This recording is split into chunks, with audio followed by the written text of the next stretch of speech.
When working with cardboard, we want to be able to cut nice, clean, straight edges quickly. We don't want to have any dents or rough, jagged edges on the cardboard.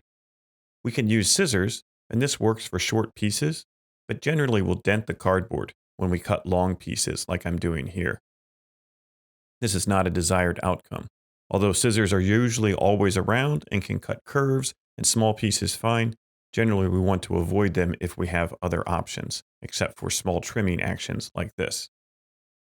To cut straight pieces of cardboard at a longer length, we need to use a box cutter with a brand new blade. We also want to make sure that we're cutting on a cutting mat. Get a steel ruler and line up your cut. Press down firmly and then drag your box cutter along the ruler. Be careful that you don't cut yourself. A lot of times you need to drag it twice to ensure that you have a clean cut. Don't tear it away too early or it won't work well. The box cutter can cut curves, but generally it takes more than one pass. And when you're cutting on that second pass, a lot of times you won't be perfectly within your cut and you'll start to have jagged or frayed edges. We can still cut a pretty nice smooth cut if we take our time with the box cutter, although we need to watch out where we place our fingers and how we put it together. So that's a nice curve. Another good way to cut cardboard is to use a serrated tool like this.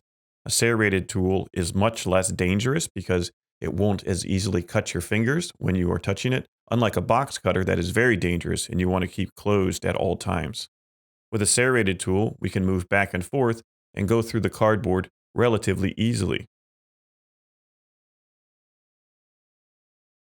We can cut curves also with the serrated tool and change directions very quickly.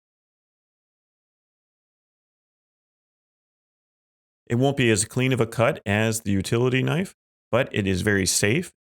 It cuts a relatively clean cut on a curve very quickly. So with these three tools in your arsenal, a pair of scissors for little nibbles like this and detail work, a box cutter for cutting long, straight, clean edges, as well as curves if you take your time,